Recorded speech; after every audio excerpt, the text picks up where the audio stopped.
Hello everyone, this is Momothebear coming at you live with PartyNerds, and we also have our esteemed co-host here, Max. Me, Max. Today we're going to be talking about The Last Skywalker, The Rise of Skywalker? Man, I already forgot the name. It's been 9 movies, so it's a little hard. It's a little hard to Okay, so see where we're going. Star Wars, The Rise of Skywalker. That is true. And we actually just finished watching it today. Today is Friday, well, technically it was Thursday, December 19th. Yeah, so where should we start? We have a list here of things we can kind of like want to go off of. Where do you want to start exactly? Let's start at the beginning. That's really our best bet. Okay. First of all, I do want to say that I have watched all the movies. I am a big fan of the Star Wars saga, and especially now that we have all 9 movies already out, the content's out there. And even though some things were changed by Disney, some things are no longer canon. But overall, I do feel that they're trying to build a more cohesive story and try to build a universe that can continue to be built upon and different stories can be made on what was being talked about. Just like The Mandalorian. Because this timeline is what's going to be set in stone for every other spin-off that could be possible. Yeah, I mean, in terms of that, I'm not the biggest Star Wars fan. I'm more of a Star Trek fan. But so far as the 2, if we're counting all 3, I'm definitely a Stargate fan more than any of them. But I don't know. I've seen all of them so far. This movie is definitely, like, to me, a course correction. I think that this is a good movie. Okay. It's a good place to end it. I think it could have done a lot better, but it's not as bad as I think it could have been and people make it out to be. Mm. I remember we were talking about earlier how it seemed to be a point where that appeased everyone, both older fans, newer fans, and it gave everyone a little bit of something, but it wasn't fully there, especially based on how I'm sure a lot of different people are going to feel upset or overjoyed about how it ended.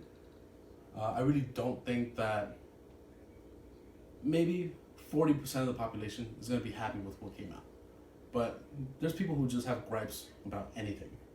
So yeah. Anytime you play it safe, you're not going to please everybody. No. Yeah.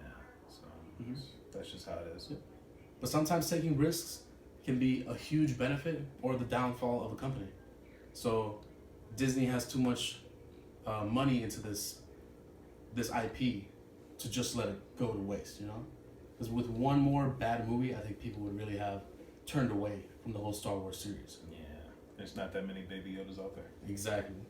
Only so many Baby Yodas can be saved, can save the universe. Can save the IP. Yeah, so many Baby Yodas can save an IP. Exactly. Yeah. Alright, so let's go ahead and talk about the beginning of it. Movie with really low expectations. Because episode 8, I felt really let down.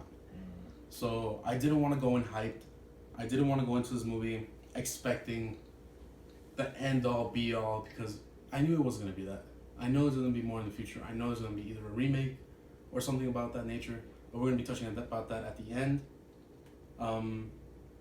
Just when I go into a movie, I just need something to drink. Nice cold beverage. That's about it. I'm actually starting to lean away from popcorn and such. I feel like it distracts me more than anything. So, just going in already well fed and being, like I said, in a decent state of mind. Even if I wasn't as excited as I wanted to be, I definitely felt that it was. I went in pretty neutral. Yeah. Mm-hmm. Yeah, I don't know. And in regards to the last movie, I did go in, I guess, kind of with lower expectations than normal. I figured, and I didn't hold the last movie too high, so it's okay. You can only go up from here, I guess. They did. I think they did good. I think so far as like I think we tried to do the math, like a 40-year-old. Yeah. Like serious. Yeah. Yeah. That this is good, right? But like for 40 years, I think you could have been like. Step your game up. Yeah. Definitely. Yeah. Like it. I feel like I was more amped watching. I don't know. Letty come back in Fast and Furious, or even I don't know. That's saying something. Yeah. Because this is one of the largest IPs out there. Yeah, I don't know, man. Yeah. Even like Marvel and DC, I think like the touchstone moments are just like bigger than this. Definitely. And they have 40 years to go. Exactly. But even though it is a completely different storyline altogether, at this point, do you think Marvel and Star Wars are in the same universe now that they're owned under Disney? No. Because then there's a whole X-Men thing going on there too. Are they in the same universe? Which I believe they are, right? Yes, now. Okay. But it's really weird. They reference another movie in the Avengers. They reference the Walkers when Spider-Man's like, hey, we gotta take down Ant-Man, and they reference Star Wars as that really old movie. Okay. With that said, Tony Stark's reference the Big Lebowski, which the actor in that was the first villain in Iron Man. So who knows? Who really knows? I don't know. Big Lebowski canon. He was the, I forget his name. I want to say Megalodon, but that's not right. Okay. See, we already made ties from the Big Lebowski to the latest Star Wars film. Yeah. But let's go ahead and jump into the movie and start talking about it. So it starts off with Ben, Kylo Ren, which, by the way, I forgot his name was Ben, to be honest with you. I did not know his name was Ben. So as the movie went on, I was definitely surprised. I just kept calling him Kylo Ren in my mind. I've known him from Kylo since the beginning. Yeah. But I'm sure in the first movie when he killed his father, spoiler alert, this whole thing's spoilers, so just go ahead and leave now. Yeah. You're not ready for spoilers. This is spoilers We're for Star Wars. Yeah. So you have been forewarned that we are going to go pretty heavily on the spoilers at this point on. So it all starts off with him trying to get these Wayfinder stones to get to a Sith planet. And that's pretty much the whole basis of the story. It sets you up on an adventure and gives you different routes and access to try to get into the story and find out what the purpose of these stones are and why they're doing it. And at the end of all this, the Wayfinder stones is just a means to an end. Just to give the viewer, I feel, a reason to know why they're doing X, Y, Z. Because supposedly there was only, 2 in the world? 2 only were created. Yeah. Yeah. In the universe, sorry. Yeah. So because of that, it really amps up the urgency of why they're looking after these things. And all in all, this could really be the end of the universe. Or like the final order is what the whole big evil guy was at the end. Because they were packing heat. Star Destroyers, massive amounts of just resources ready to go into battle to conquer the universe. Yeah. Mm-hmm. And the beginning, I think it's called the beginning crawl of Star Wars, when the Texas is tilting down. And they referenced, it was like, hey, like Palpatine kind of announces himself to everybody some kind of weird way. Yep. It was 3 hours. And I remember the crawl, like kind of like, I was taken aback. I was like, okay, this is a weird jump gap from what's happening. I don't know why he would announce himself, or why like Kylo would just be on this adventure to find him, other than like, oh hey, there's some guy just laughing. So I think the whole reason of it was only the higher ups of both the Resistance and the First Order. I believe they were the only ones who really knew what was going on, and that Palpatine was actually back. People who had something to do with the Force. Yeah. So, because I'm sure they felt a disturbance in the Force, you could say, that something was happening, people were coming back, and there was something was up. Yeah, I buy that, but if that's the case, then wouldn't like Yoda and everybody else also feel the fact that Palpatine's like up to something No, but crazy? But that's the thing. He was hiding this whole time, and at this point, Yoda had already became a part of the Force. Same with Luke. Like that was shown in the last movie. Like the rules of the world, I guess, kind of, at least for me and how I'm going about it, it gets in its own way. Because wouldn't anyone who's gone, who's a Jedi, be able to figure out what's happening? What do you mean by that? Because if they're gone, they wouldn't know. I mean, they can still interact with the world, I guess, right? How they, like they're one with the Force, right? Mm-hmm. So they can feel what's happening. Well, that's the thing too, that we don't know. Yeah. Again, the rules of the world Yeah. are weird to me. They're playing it a bit fast and loose, you could say. Yeah. Yeah. That's definitely it. Yeah, the rules are definitely bent. Yeah. But after that, one of the main scenes that came by was Rey training. And I remember you did want to touch upon that. Yeah. I thought that in the last couple of movies, I thought that she didn't really train at all, and I think that it was really good to see her kind of doing this like weird Avatar spin move. Wow, you didn't get that far, did you? What? Alright, yeah, I can't reference Avatar like that. Yeah, she's like levitating rocks in this cylinder fashion like around her. It's really interesting, and she seems to be trying to call on something, and I didn't pick up what she was trying to call in the beginning. Made more sense at the end. Oh, Because okay. they paid like a reference to that, but her just kind of like exuding like, hey, like I'm training. This is a training montage, and going up with her name's Carrie Fisher. What's her name in the movie? Leia. Leia. Princess Leia. Yeah. Going up with Princess Leia, like, hey, like I'm gonna run the next course. I'm gonna train more and do this, and it's like this is really dope seeing you kind of like train, because I don't think we got that. I think we're just kind of like playing it fast and loose, and like, hey, we're just gonna put you in these odd situations where you're, you know, as best as everybody else is, and it didn't really make a lot of sense to me. Yeah.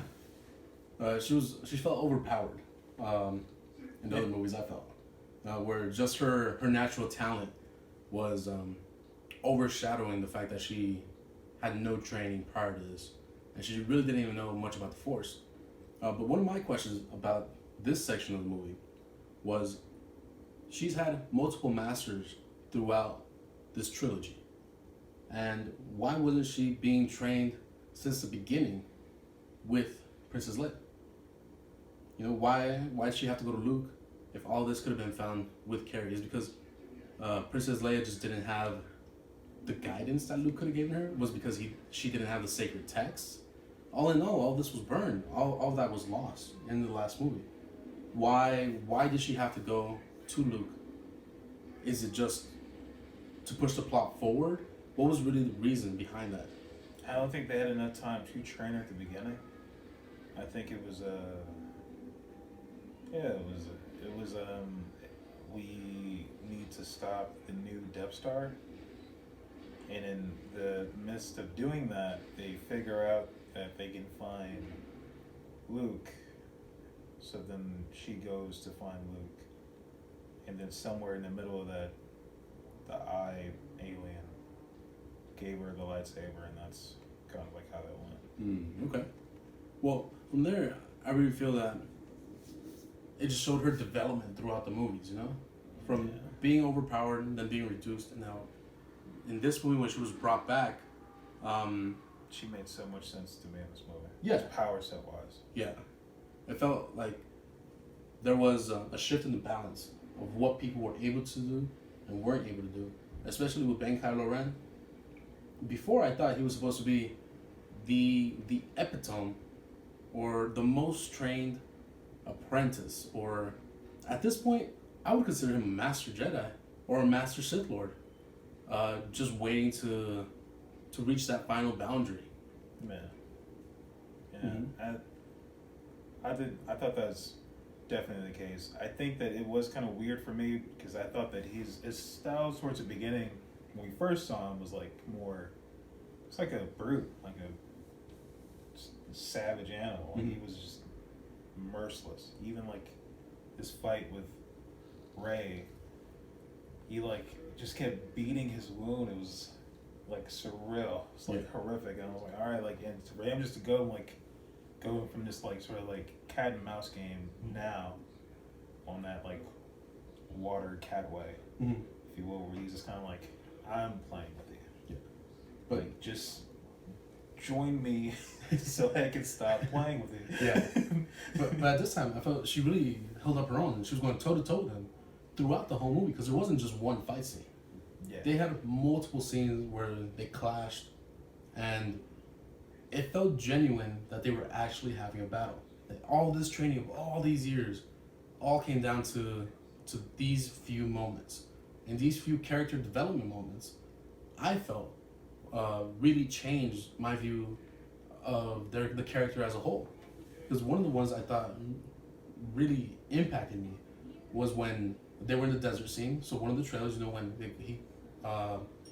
Rey is actually outside in the desert waiting for him to come through, and she ends up cutting off one of the wings, and then they're fighting because, heavy spoiler alert, Chewie gets captured. So in her mind, she's trying to rescue Chewie from this transport that gets taken away. But at that point, they're having a force battle, both Ben Kylo Ren and Rey.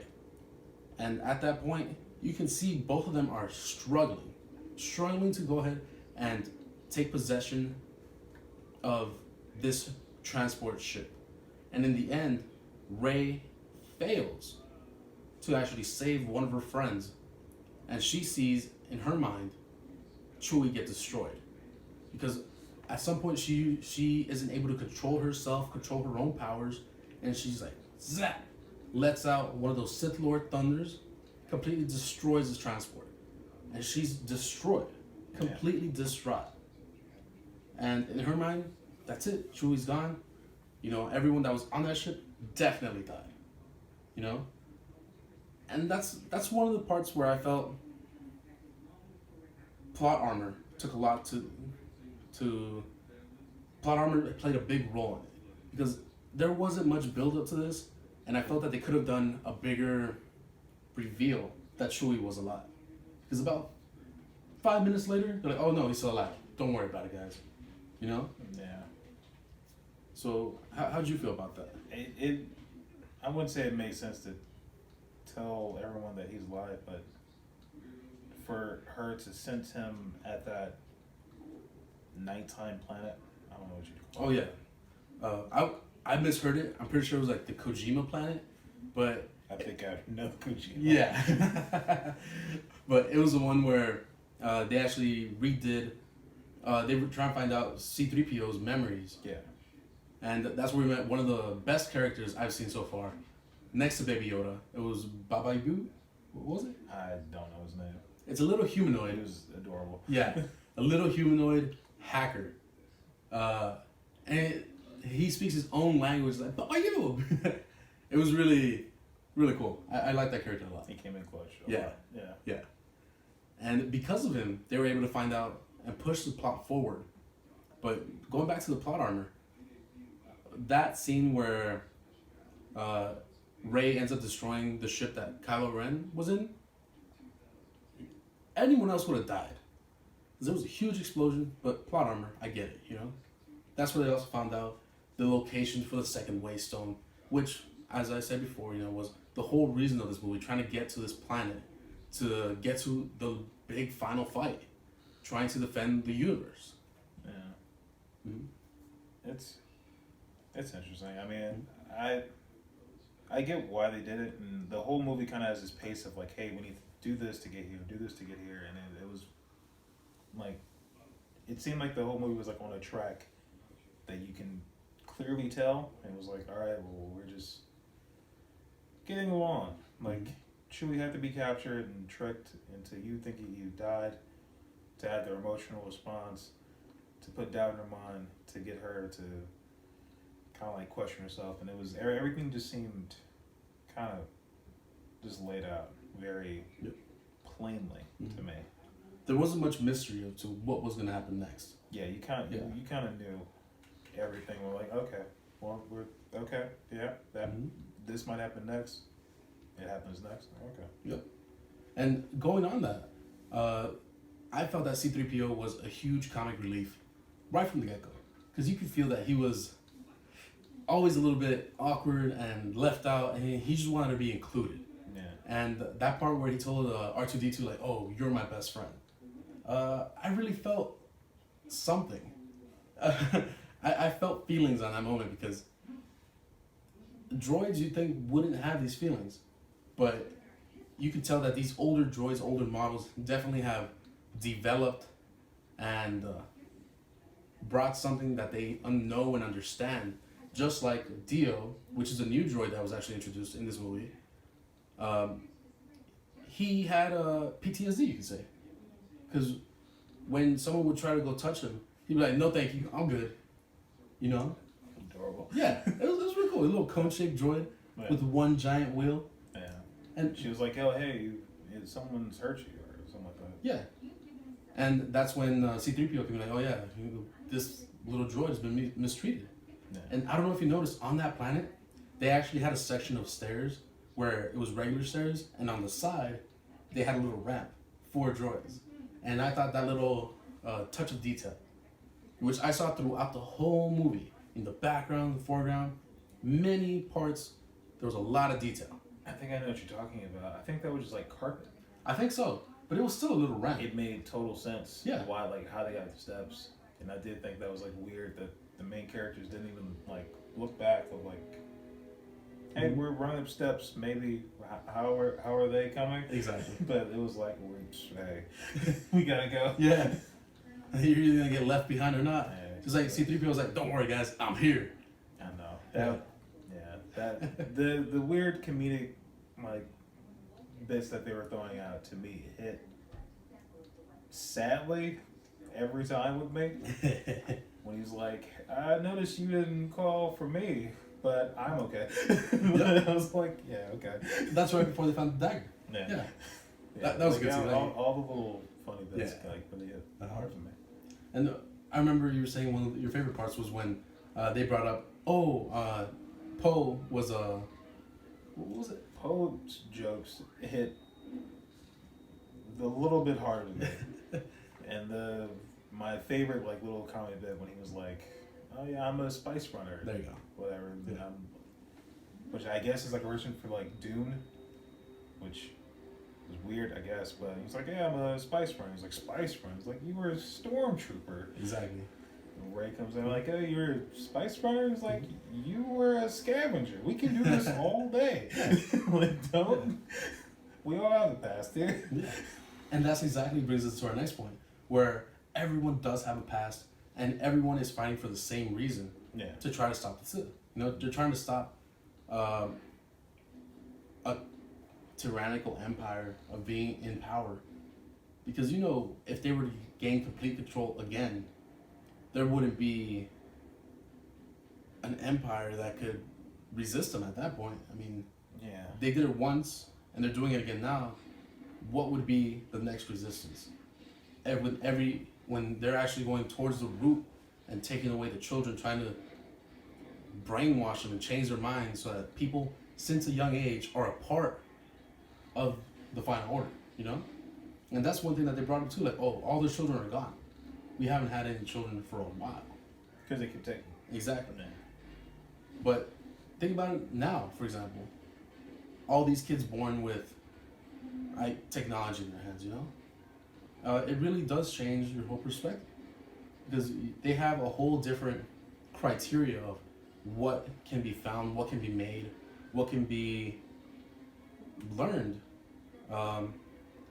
And now kids are being advanced and thrown into this whole technological future that we haven't experienced. And even though, like the whole okay boomer thing going on right now,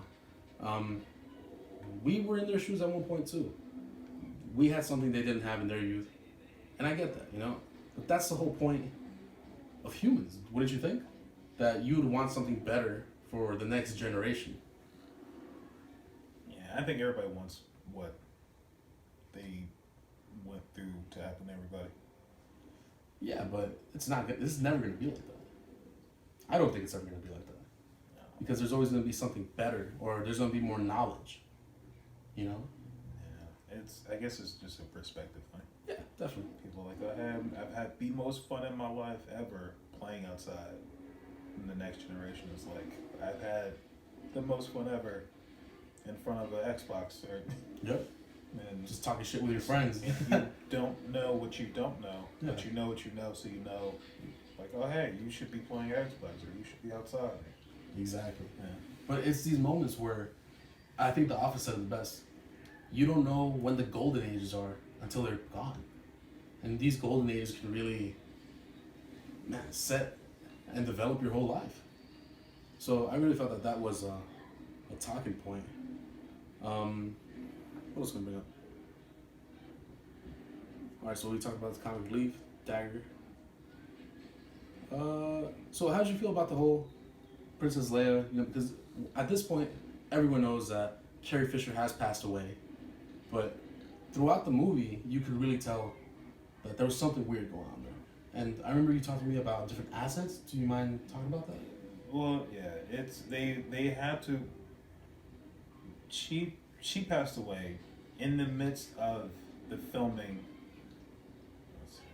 In the midst of filming this, and that's why they have like some good assets of her talking with other people and doing other things, but they basically superimposed her in like a green screen type area. That's why you're like, hey, like she looks crisper. Yeah, she definitely looked different. You know, like yeah, like everything around her. yeah. Mhm. But that's because they're trying their best to render her into the film. Mm. And I think in a lot of places you could see like where she's like handing something off. It's like Yeah. generic Mhm. older woman's hands. Mm-hmm. And also when she hugged Ray, Yeah. it definitely looked like it was someone else actually hugging her. Like the whole interaction until the hug happened. I think that Felt looks weird. superimposed to me. Yeah. I think that was her. I think Ray hugged a double and they just digitally put her on there. I think it didn't become weird to me until you heard her talk Mm-hmm. and you didn't kind of see her move at all. But it's one of those things where you kind of like, I get it, Mhm. right? Like There's only so much you can do. you can, yeah. Like I felt like they filmed too much of her in the light. Mm. Probably would have done a lot better with her in the dark. You could hide a lot more assets. 1000%. That's why the last scene with her was in a very backlit room. Yes. You saw her just like, hey, like lie down and kind of communicate through the force. Yep. But everything was very dark. Very much you could tell, not her. Mm-hmm. But And talking fine. about that, that final moment when Princess Leia laid down, you know, and she was pretty much done with it.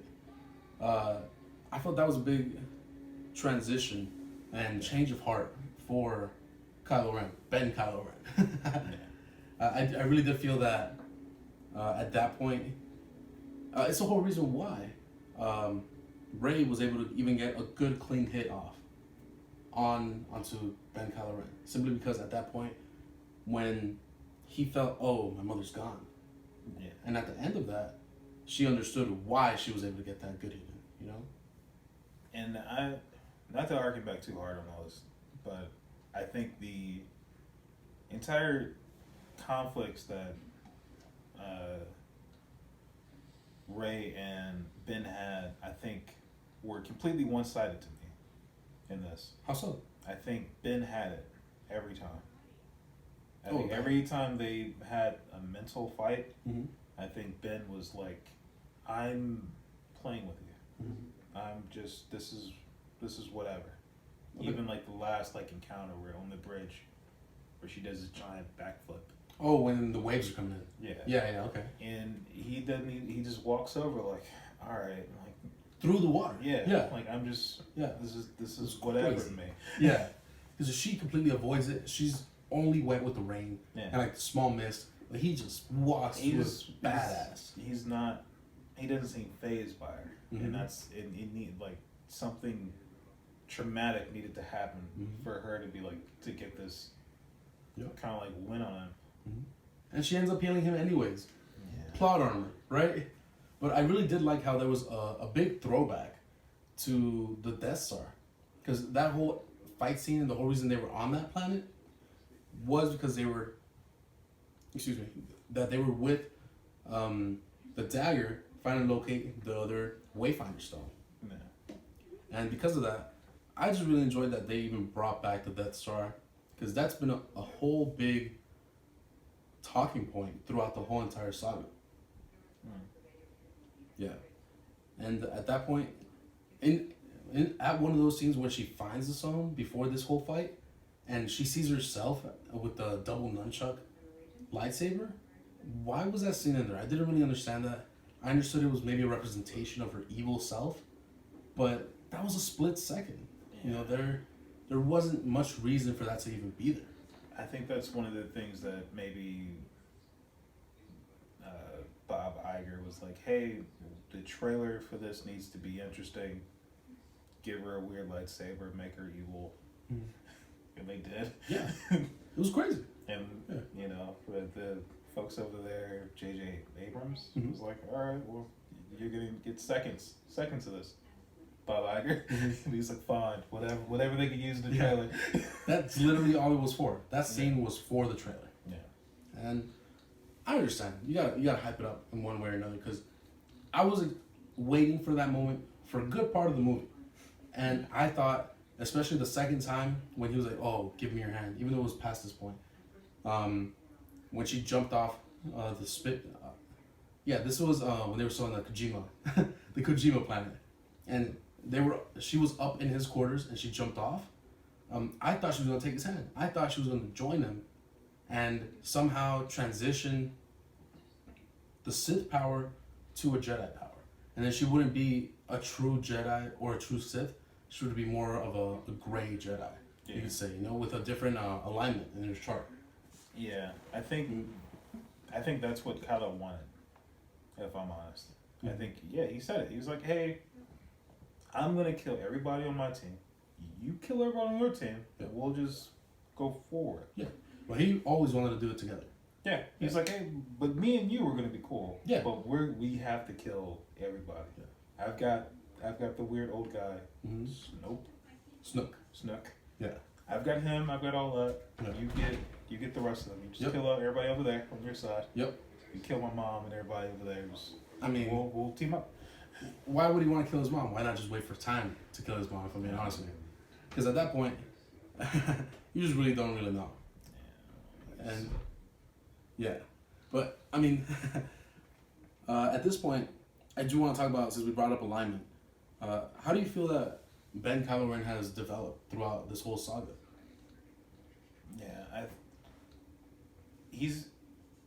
So the alignment chart that we looked at briefly, which I'm aware of, but not too aware of. I think that he started very crazy. So you say chaotic evil, right? Chaotic evil. Okay. Yeah. And then he went to chaotic neutral, where he was like, hey, look, I'm down to kill everybody. Mm-hmm. Good or bad, doesn't matter. My side, your side, doesn't matter. Let's just do this together. And then towards the end in this movie, it was like, hey, I'm chaotic good? Or towards the end, whatever it was called. Give me a second. Sorry about that. I hope you can edit that out. I'm not. Oh, jeez. I'm just dying over here. Just the footage is gonna be in, just like.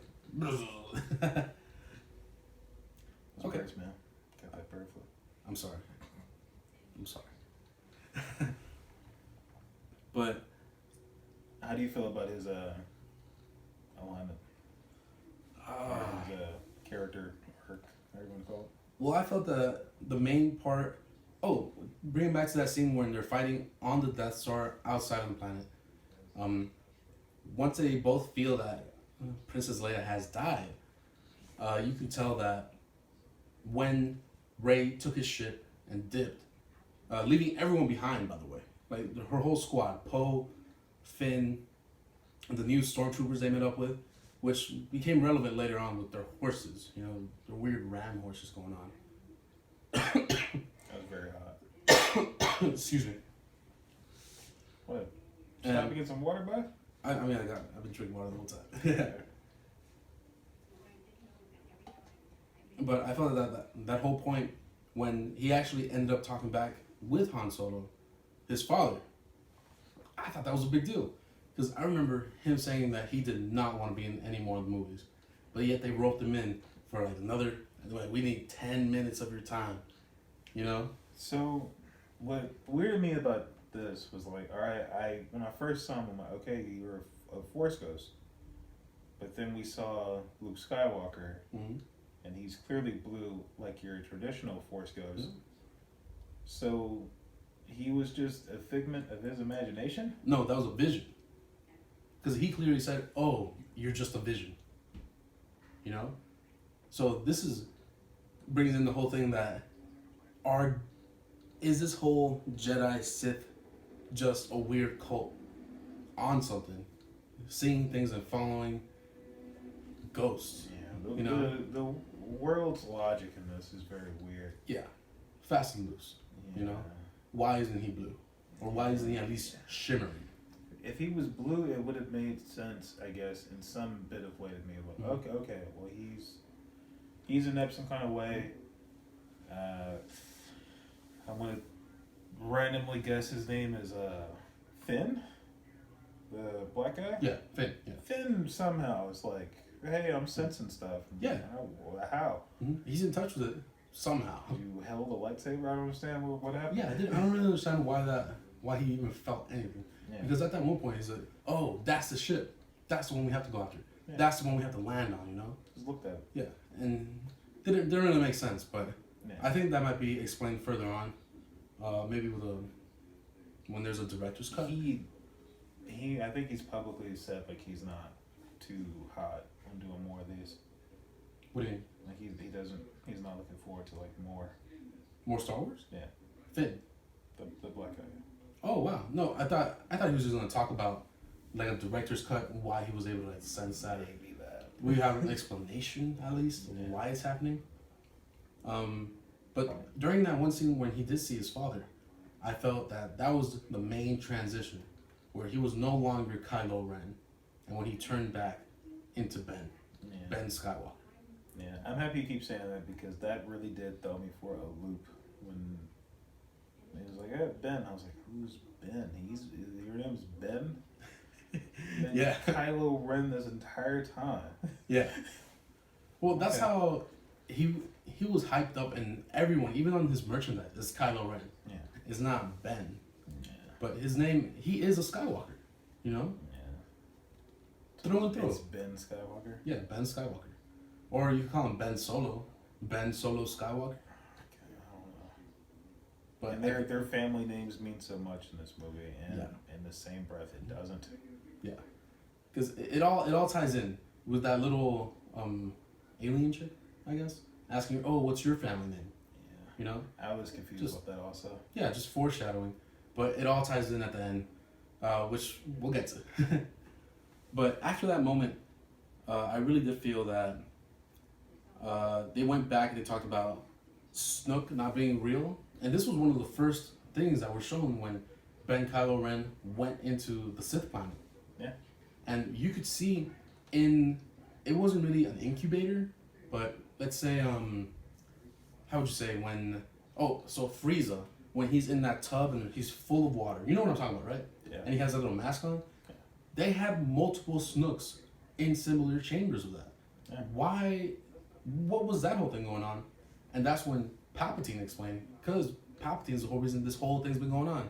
Which, by the way, I want to talk to you about because it brings up the fact of Darth Vader, Anakin Skywalker, died for no reason. Because Palpatine wasn't even there, He dipped. Yeah, I don't know. Because it's so weird, the logic of the world. He said he died. He was hooked up to that weird, Gladys machine. Mm-hmm. So that was like maybe keeping him alive, ragdoll style, but... You mean right now in this movie? Yeah. Oh yeah, he was hooked up to that machine at all times. I think that was like the thing keeping him alive, but I don't know. Like again, the world's logic it kept getting weirder. Where it's like, all right, don't look behind the curtain. Yeah. Don't ask me questions. Yeah. And as your finale, I think like you should be trying to answer as many questions as you can. Yeah. But like you said, they were playing it safe, and them playing it safe meant that there might be more questions that are left unanswered, but the majority of the people are going to be appeased. Yeah. And at this point, it just proves that Palpatine being behind everything meant that Snoke training Ben Kylo Ren was just Palpatine training him, and Snoke was literally just a puppet. Yes. Palpatine being the whole mastermind, and that's when they also talked about Palpatine controlling the voices and visions in Ben Kylo Ren and in Rey. Snoke probably had no powers at all. Exactly.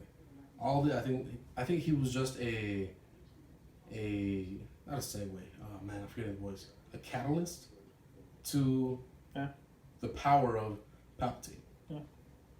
I'm not sure if that's the right word, but he was a focus point. You know what I mean? Put it down in the comments. Give us your thoughts. Let's have a discussion about this because I really feel that this whole movie at the end, some of it was tasteful. It was pretty good. But if you have seizures, do not check it out.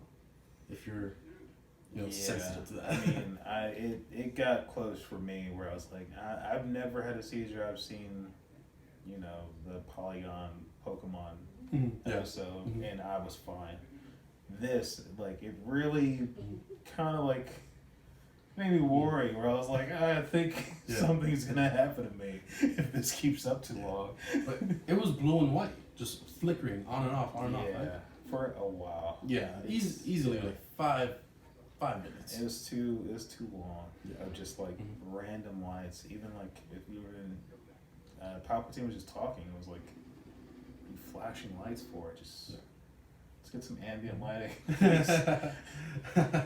Like some static light source instead of just flashing lights. And at that point too, did you see the number of followers he had? Because they had about like a football stadium size filled with followers of Palpatine. Yeah. And they were all like his caretakers and such. I don't know. Whoever's building these ships probably were the people in that auditorium. Exactly.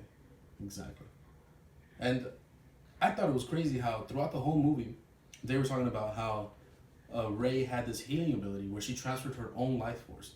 Proved both when she heals the snake in the desert, heals Ben Kylo Ren, and then when Ben, Kylo Ren, and Rey are together, Palpatine talks about a bond that they had, and that bond is so rare, and that's the reason why he was able to, like, okay, if I'm not able to control you, because he was trying to get Rey to become the Sith Lord, to take her rightful place and her birthright, you could even say, as a Sith Lord, because she is a Palpatine. So, because of that, them having that bond, and even having the possibility of them being able to transfer things through space and time, which is crazy, which really helped push the story forward. With Ben Kylo Ren getting the necklace, and also Rey giving that lightsaber to Ben Kylo Ren when he was fighting the Knights of Ren. And I remember you wanted to talk about that. So how'd you feel about them? They were introduced out of nowhere with a Avenger-style shot with them on the rocks, and they had the chance to take Finn. Yep. He could have taken Poe was in the ship, and he could have got taken also. And then after the crash, when Rey damaged the TIE fighter? TIE fighter. Yeah. They could have got her too. They could have got everybody. Yep. Like right then. And they just didn't. Yeah. And you could even see that the weapons that they had, they were going up toe to toe with a lightsaber. They weren't being cut through. Yeah. So they had the technology to fight everyone. There's like certain stuff I think that like can go up against a lightsaber blade, but it was so I want to say pointless because the 2 times you saw him, it was like, okay, cool, this is the Knights of Ren. Even like one of the stormtroopers was like, hey, like stand back, that's the Knights of Ren over there. Don't breathe, whatever. It's supposed to be this super badass group. And then the next time, like, I thought about them, I was like, man, like, it's been 3 hours. This is kind of crazy. Like, man, what happened to the Knights of Ren? And then they popped up, and I was like, oh, okay, cool. I guess this makes sense for you to come out now, but I don't know. Like, why not just, get Rey? Damage the ship, so it's like, all right, you're here. You're not going anywhere. They could have rolled the credits, sir. Yeah, not even kill her. Just like, oh, hey, we're going to get your ship. We're going to go. We're going to take you over there to my boy. And that's when they could have integrated the whole evil Rey scene and actually developed that and made her into that evil Rey. Yeah. It just left a lot of open opportunities that weren't taken. I mean, I don't want to speculate too hard on what they could have done, but I just feel like what they did do was... it seems like a lot of things were wasted. But in the same breath, I guess, in the midst of them trying just like, hey, let's answer the few questions that we can't answer. Let's get everything done. Let's apply fan service as much as we can. I think the giant worm thing was like, I think it's called a Rancor, right? That's when you told me that ate Boba Fett, right? Yeah. One of the people with helmets. Oh, yeah. I think there's 2. There's 2. I think there's 2. Jeez. Not a Mandalorian. Yeah. I thought Boba Fett was Mandalorian. I'm pretty sure I'm wrong. I don't know. Again, I'm not that guy. But I feel like he was eaten by like a worm thing, and I think the same worm thing ate the TIE fighters. Okay, so that's Boba Fett right there. That looks Mandalorian. I'm telling you, I told you, that looks exactly like a Mandalorian helmet. You might be right. Then Mandalorian. There's Boba Fett and there's Bro, look, exact same helmet. Yeah. There's another Fett out there. Jango Fett. Jango Fett. Yeah. But he died some kind of weird way by one of those worm things. That didn't really matter all that hard. But no, but I think it's just like I said, just fan service. I think they were just trying to like apply, like, hey, like you remember A, B, and C. Especially at the end when they gave little flashes to the different races throughout the universe. When all those ships were coming down, it had the little furry things, the Ewoks, I believe they're called. Yeah. And just other people being impacted by the fall of the First and the Final Order. Yeah. Yep. Yeah, pretty crazy stuff. Is there anything else you want to touch upon? I guess really quickly, there was some talk that the the voices in Rey's head at the end of the movie were all the past Jedi that lived, and people were speculating the fact that Ahsoka was one of these voices. No way. Yeah. From the Clone Wars. Yes. Okay, and she was also in Rebels, I believe, when she was older at that point. Yeah. Because I remember she went toe to toe with Vader as well. Yeah, that I think more than anything, I was very disappointed that like these voices, we only got to hear them, not see them. Yeah. And I think that would have been really cool to see like some interpretation of like all these Jedis. Yeah. Come out, even if they were just like hanging out in the back. Yeah. And especially when Palpatine was throwing that lightning at her, and she whipped out not just one lightsaber, but the second one, and that's how she ended up destroying him. Yeah. Big plot hole, I would say. I don't understand how having both of them really changed her having one. How much more power did she use having both and just walking towards him? I thought in my mind there was going to be more of a lightning on lightning battle with her lightning changing and her having developed more. It would have been maybe a different color at that point. Yeah. But like you said, that there would have been a cast of Jedi behind her giving her force. But yeah, I think it's like one of those things we touched on already, where we're not supposed to think too hard about what's happening. Yeah. Because if that's the case, General Grievous is probably the best Jedi in the world. Mm-hmm. The galaxy, I should say, because He had 4. 7 in the world. Yeah, he had a bunch. I don't know. He was one of the main Jedi killers. Yeah. Yeah. If more equals like that powerful, then yeah, he's doing it. Oh yeah. But Obi-Wan wrecked him. Yeah, but You know. it's like, all right, I guess. So then, Don't think too hard about it. yeah, because then I was gonna say the power levels of Obi-Wan, and him going up against Darth Maul. He's not shooting lightning, so Yeah. I guess we can't count that. And that's one thing I didn't really understand. Why was Darth Maul shown at the end of one of the movies as being one of the? I think it was Rogue One, but they never really talked about him ever again. Darth Maul. Darth Maul, yeah, the red guy with the horns. Yeah, I only remember he was at the very end of Rogue One, and also in I think you mean the first one. Solo. Han Solo. Yeah. You think so? Yeah. Ooh, I think I'm losing track of the movies. Yeah.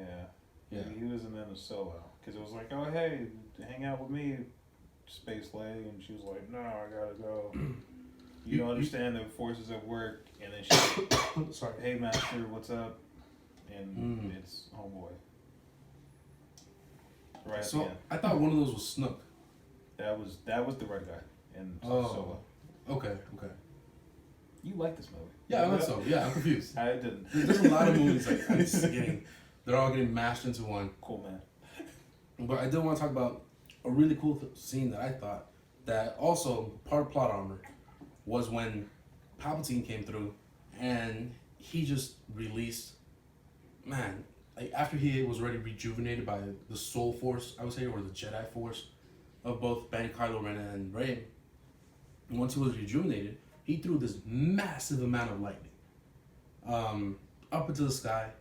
I don't know if friendly fire was turned off, but there was definitely a lot of damage being made to the Resistance because all their ships went down.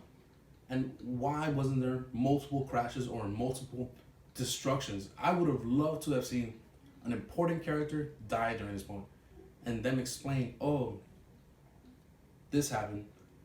Poe's ship got destroyed because it landed into a Star Cruiser or something. The one, I'm Sorry. forgetting names so hard. He's the pilot, like the chubby white guy pilot. Oh yeah, He's kind of like a prominent side character. he got wrecked. Yeah, he died. Yeah, but that was before That was flying. before that. Yeah. Yeah. But there's prominent losses. Yeah, and I know you wanted to talk about talking about the whole horse situation. Go ahead. Don't understand it. Just talk about it. It's the rules of the world don't make sense to me because it's like, okay, the whole thing where it's like, hey, there's this MacGuffin there that centers all the ships in this area because it's unstable, some kind of weird unstable spaceway, and there's no way to tell what's up and down, left or right.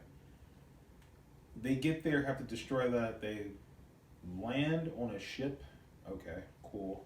They get out, can breathe the local space air. I don't think it's crazy. I don't think it was a planet. I thought when I was watching it was like it's like a weird giant asteroid, Kuiper Belt ice rock thing. I don't know. It was weird.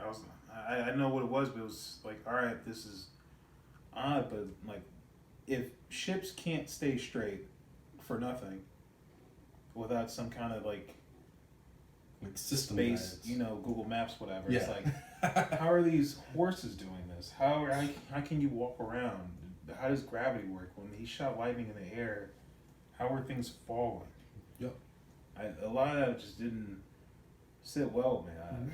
And I brought that up a lot. Like I didn't know why that would happen, and I think they just explained that a little poorly to me. Yep.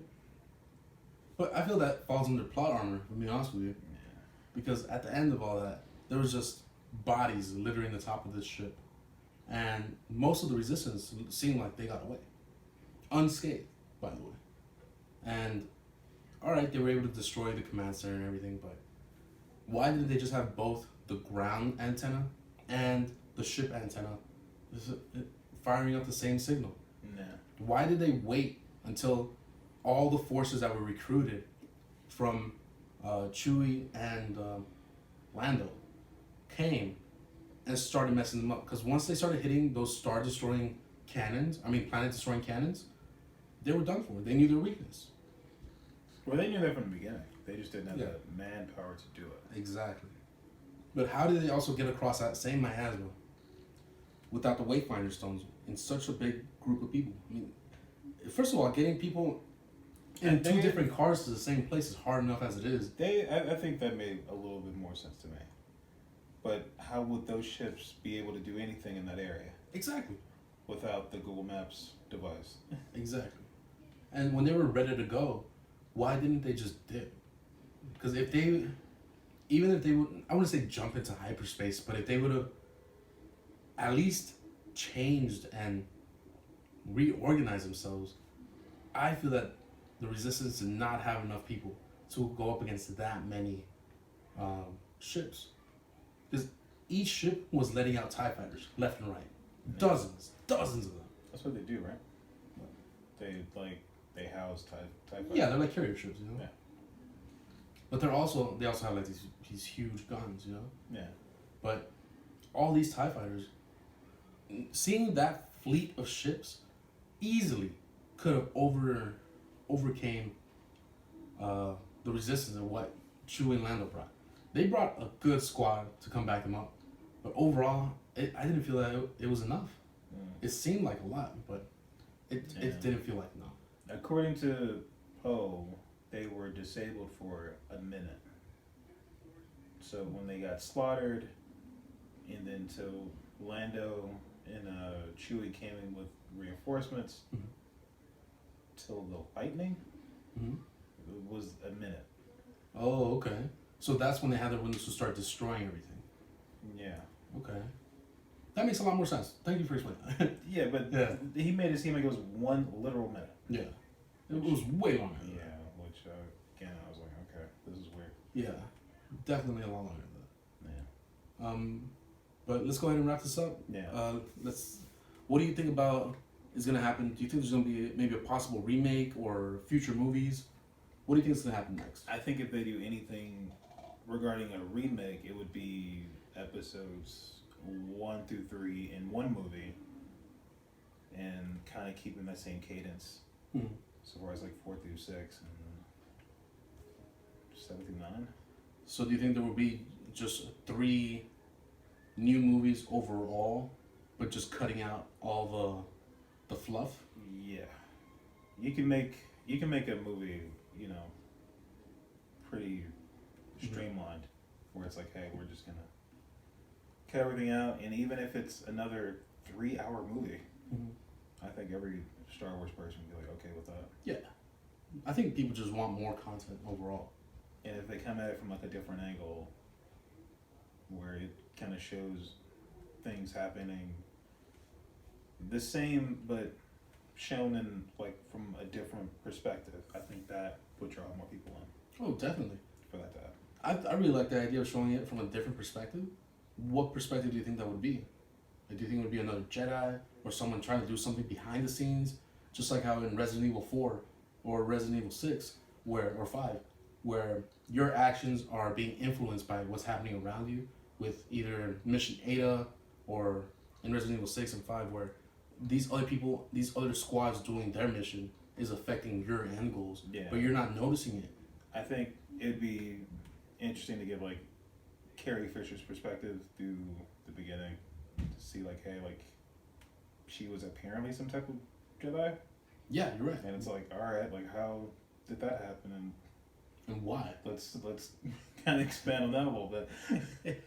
Yeah. You know, I think there's still story to tell. I can say like all the things that they didn't answer. The red guy you brought up earlier. What was he doing? How was he affecting people and everything that he was doing? I think there's many avenues that they can go through. Definitely. And I do believe that overall, like you said, there might be remakes, but I feel that there's more stories to come based on different characters, just like with The Mandalorian. It's going to be based on the same universe, but it's going to be something completely different. We need more Baby Yodas. Definitely. So thank you everyone for watching. Do you have any final thoughts? No, there we go. Okay. Well, make sure to follow us on @PartyNerds, @party.nerds on Instagram, on YouTube as well. We are PartyNerds. Follow Max. I'm currently streaming on the Real PartyNerds on Twitch. I'm currently streaming Momothebear _ on Twitch. We also have Sasuke the God on Mixer. So go ahead and type that in. And make sure to follow us. We do stream semi-regularly. And we are mostly working on putting stuff up on YouTube, either reaction videos or trailers, so that we can grow our fan base. And we want you to have the most informed possibility. I'm pretty sure I worded that a little bit weird, but we do want to go ahead and grow this community. Please feel free to comment, like, and subscribe. Give us a shout out. Help us grow. Be a part of the community. We also have a Discord available now Party Zone. We can go ahead and throw that up in the links as well, so you can get invited and come and talk to us, and we can go ahead and grow the community even more. Thank you once again. Oh, you can find me on Instagram as well on Momothebear. Don't forget, PartyNerds consists of Max, Sasuke, myself, Santana Bandana, and McMahon. But it's all of us together, working together to build this community. Thank you for watching. Have a wonderful night.